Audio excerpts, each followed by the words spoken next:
আসসালামু আলাইকুম প্রিয় দর্শক, গত বেশ কিছুদিন ধরেই একটা আলোচনা চলছিল যে শেখ হাসিনা সরকারের পতনের পেছনে আন্দোলনে সবচেয়ে সামনের সারিতে যারা ছিলেন সেই ছাত্ররা তারা একটা রাজনৈতিক দল করতে যাচ্ছেন এবং দল যে হবে সেটা মোটামুটি ঘোষণা তারা দিয়েছিল এবং ফেব্রুয়ারির দ্বিতীয় সপ্তাহে মাঝামাঝিতে দলটা ঘোষণা হবে এমনটি বলা হয়েছিল।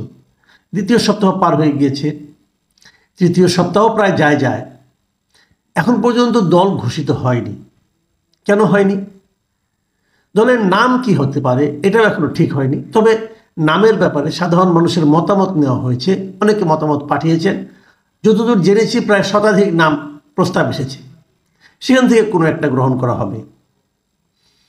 এই দলের লক্ষ্য কি হবে জানি না। এ দলের আদর্শ কি হবে সেটাও জানি না। এ দলের নেতৃত্বে কারা থাকবেন সেটাও ক্লিয়ার না। কেন বললাম, অনেকগুলো নাম শোনা যাচ্ছে। এই নামের কে কে আসলে শেষ পর্যন্ত থাকবেন অথবা থাকতে পারবেন অথবা রাখা হবে, এগুলো কোনো কিছুই কিন্তু ক্লিয়ার না। বরঞ্চ এই নেতৃত্ব নিয়ে নানা ধরনের কথাবার্তা হচ্ছে। এরই মধ্যে কথাবার্তাগুলির ভাষা এবং কথাবার্তাগুলির যে দৃষ্টিভঙ্গি, উচ্চারণ, এগুলো শুনে একটু আতঙ্কই বোধ হচ্ছে আমার কাছে মনে হচ্ছে যেন এখানে এক ধরনের আরেকটা রাজনীতি ঢুকে গিয়েছে, আরেকটা পলিটিক্স ঢুকে গিয়েছে। আমি যাকে পছন্দ করি তাকে আনতে চাই, যাকে পছন্দ করি না তার ব্যাপারে খুবই নেতিবাচক কিছু শব্দ উচ্চারণ করছি। এই যে উচ্চারণটা, এই উচ্চারণটা আসলে একসঙ্গে লড়াইয়ের ময়দানে থাকা এই ছাত্রদের কাছ থেকে আমি আশা করিনি। সেটা হচ্ছে, আমি এই নেতৃত্বের ক্ষেত্রে প্রথমে শোনা গিয়েছিল এবং এটা এখনও শোনা যাচ্ছে, যে জোরালোভাবে শোনা যাচ্ছে যে উপদেষ্টা যিনি হয়েছেন নাহিদ ইসলাম, তিনি নাকি এই দলের মূল লোক, আহ্বায়ক হবেন, মূল ব্যক্তি হবেন। তো এটা নিয়ে সবাই খুব নিশ্চিত যে নাহিদ ইসলামই হচ্ছেন মূল ব্যক্তি এবং উনি ওখান থেকে পদত্যাগ করে এসে এই দায়িত্বটা নেবেন। কিন্তু ব্যক্তিগতভাবে আমার কাছে এটা গ্রহণযোগ্য মনে হচ্ছে না। একেবারে নাহিদ ইসলাম ওই দায়িত্ব ছেড়ে এখানে আসবেন কিনা এটা নিয়ে আমার সন্দেহ। কারণ এই দলের ভবিষ্যতের দৃষ্টি উনি চিন্তা করবেন। এরকম একটা দল গঠিত হলেই সেই দল আগামীতে ক্ষমতায় চলে আসবে, ক্ষমতার শেয়ারে আসবে, এটা আমার কাছে খুব সহজ মনে হয় না। এরকম কঠিন কাজে উনি এসে যোগ দেবেন কিনা আমি জানি না। আর এখানে যোগ দিতে গেলে তাকে তো মন্ত্রিত্ব ছাড়তে হবে। উপদেষ্টার পদ, ক্ষমতাধর পদ, ক্ষমতা আছে, নানা রকম কথাবার্তাও তো শোনা যাচ্ছে যে ওখানে একটা এই দেশের মন্ত্রী কিন্তু একটা গুরুত্বপূর্ণ পদ। মন্ত্রী হলে এলাকায় প্রভাব থাকে, নানা রকম লোকজন আসে, তদবির বাণিজ্য হয়, অনেক কিছুই হয়। যে গ্রহণ করে সে করে, যে গ্রহণ না করে সে করে না। উনি গ্রহণ করেছেন কিনা জানি না, তবে কিছু কিছু কথা তো শুনি নানা জায়গায়, সোশ্যাল মিডিয়ায় অনেকে দেখলাম চ্যানেল দিয়েও কথা বলছেন, অনেক কিছু তো হচ্ছে এগুলো। তো সেই পথ ছেড়ে উনি এসে এই অনিশ্চয়তার মধ্যে পা বাড়াবেন কিনা, অনিশ্চয়তার নৌকায় হাল ধরবেন কিনা আমি জানি না। আর সেই হালও ধরা যায় যদি সবাই একমত হয়ে একজোট হয়ে তাকে আনে। এখানেই তো জোটের সমস্যা আছে। পত্রপত্রিকা যতটুকু আমরা পড়েছি সেখানে হলো নাহিদ ইসলাম আসছেন প্রধান হয়ে দলের, এবং তার সঙ্গে সদস্য সচিব কে হবেন এটা নিয়ে নানা ধরনের ক্যারিকেচার শোনা যাচ্ছে। কেউ বলছে আক্তার হোসেনের নাম, কেউ বলছে পাটোয়ারি সাহেবের নাম, নাসিরুদ্দিন পাটোয়ারির নাম, কেউ বলছে সার্জিস আলমের নাম, কেউ বলছেন হাসনাত আবদুল্লার নাম। এর মধ্যে নতুন আরেকটা নাম পেলাম, সে নামটা হলো জামাতের যারা অনুসারী আছেন, জামাত শিবিরের, তারা একজনকে বলছেন, এটা হলো মিস্টার আলী আহসান জুনায়েদ, তাকে নাকি সদস্য সচিব বানানো হবে। এগুলোও শুনছি। আমি যতটুকু শুনেছি এবং আমার সঙ্গে বিভিন্ন জনে যা আলাপ হয়েছে সেখান থেকে আমি এটা বুঝতে পেরেছি যে এই সংগঠনটা আপনার যারা এখানে নতুন একটা দল করতে চাচ্ছে, তারা যারা সম্মিলিত হয়েছে সেখানে 4 থেকে 5টা বলয় আছে। 5টাই বলা যায়, 5টা বলয় আমি দেখতে পাচ্ছি নিশ্চিতভাবে। সেগুলো কারা কারা? প্রথম হলো গণতান্ত্রিক ছাত্র শক্তি নামে একটা সংগঠন ঢাকা বিশ্ববিদ্যালয়ে গড়ে উঠেছিল। এরা বেসিক্যালি ওই নুরুল হক নূর যে পার্টিটা করেছে, এদের সঙ্গে একসময় 2018 সালের আন্দোলনে ছিল, কোটা বিরোধী আন্দোলনে ছিল। সে আন্দোলন থেকে তারা সরে যেয়ে গণতান্ত্রিক ছাত্র শক্তি নামে একটা সংগঠন তারা করেছে। এই সংগঠনের প্রধান ছিলেন আখতার হোসেন। উনি ডাকসুর সমাজ কল্যাণ সম্পাদক ছিলেন, তো নির্বাচিত হয়েছিলেন আর কি। নূরের সঙ্গে ওই প্যানেলে উনি ছিলেন। তো তার নেতৃত্বে এটা গঠিত হয়েছিল। আখতার হোসেনের সম্পর্কে আমি যতটুকু খোঁজ দিয়েছি, ক্যাম্পাসে ওনার বেশ একটা সুনাম আছে, ভদ্র হিসাবে, মেধাবী হিসাবে এবং ধীর স্থির লোক হিসাবে।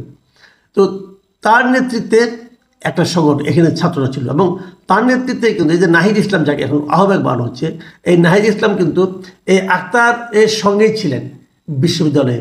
ওনার যে গণতান্ত্রিক ছাত্র শক্তি, এর সঙ্গেই কিন্তু এই নাহিদ ইসলাম ছিলেন। এবং তার সঙ্গে আরেকজন যে উপদেষ্টা আসিফ মাহমুদ সজীব ভূঁইয়া, তিনিও কিন্তু এই ছাত্র শক্তি ঢাকা বিশ্ববিদ্যালয়ের শাখার আহ্বায়ক ছিলেন।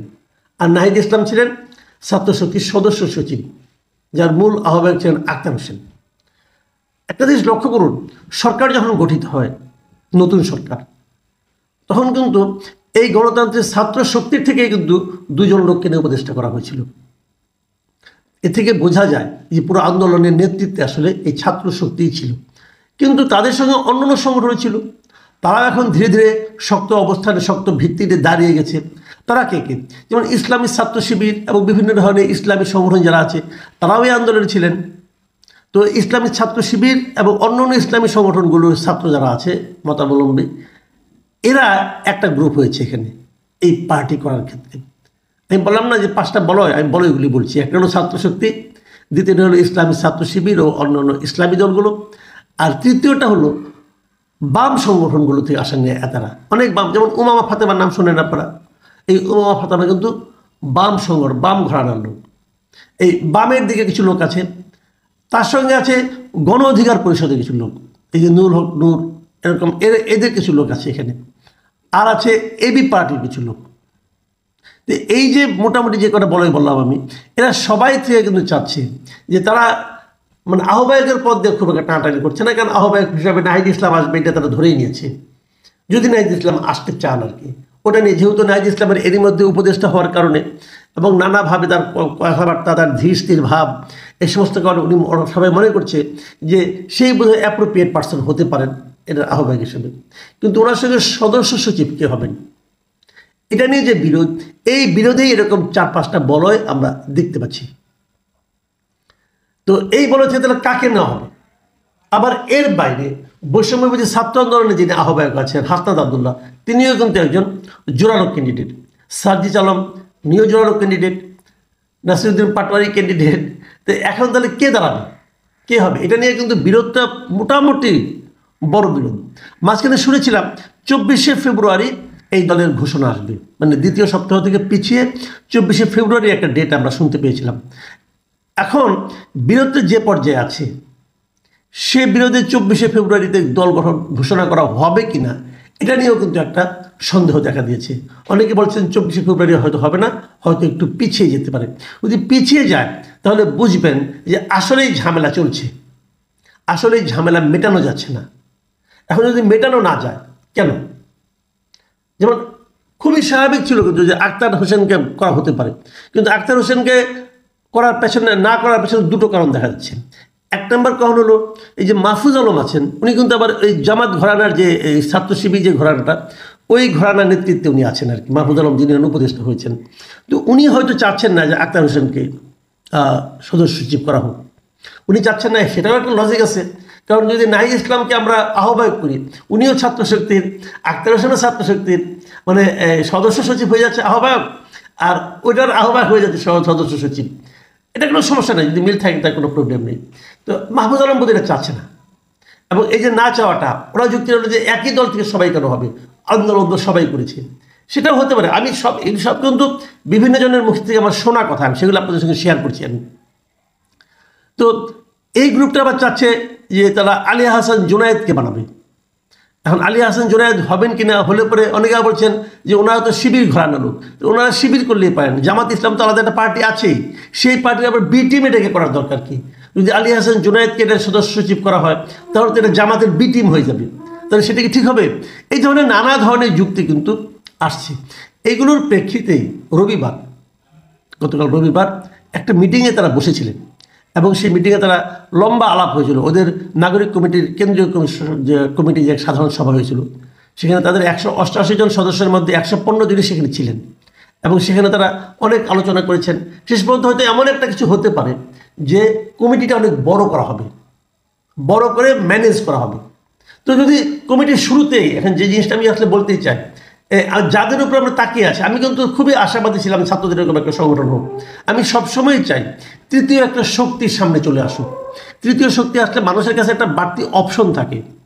যারা আমরা ভোট দেব, আমরা একটা অপশন চাই, বাড়তি অপশন চাই। সেই অপশনটার জন্য আমরা চেয়েছিলাম একটা শক্তিশালী তৃতীয় পক্ষ আসুক, তৃতীয় একটা দল আসুক। কিন্তু সেটা কতটুকু সহজ হচ্ছে আমি বুঝতে পারছি না।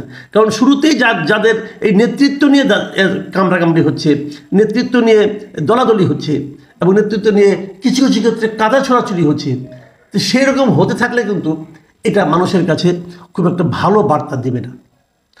আমি মনে করি ওনাদের বয়স কম, আমার মনে হয় যে ওনাদের আরেকটু সতর্ক হওয়া দরকার ছিল। ভেতরের এই বিরোধগুলো প্রকাশিত হওয়াটা আমি মনে করি এই দলের জন্য সবচেয়ে বড় দুর্বলতা।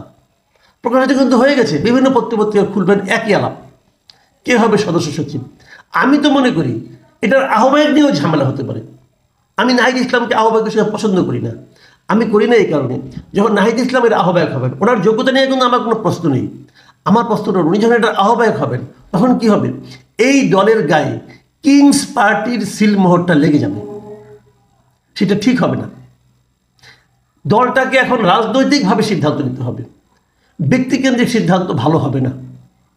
নাহিদ ইসলাম, আসিফ মাহমুদ, সজীব ভুঁইয়া, মাহফুজ আলম, এরা কেউ যেন এই দল থেকে প্রার্থী না হতে পারে, এরকম সিদ্ধান্ত যদি নিতে পারবেন, এরকম দৃঢ় সিদ্ধান্ত নেওয়ার যার মেরুদণ্ডের আছে, জোর আছে, তেমন লোকেরই এই দলের নেতৃত্বে আসা উচিত বলে আমি মনে করি।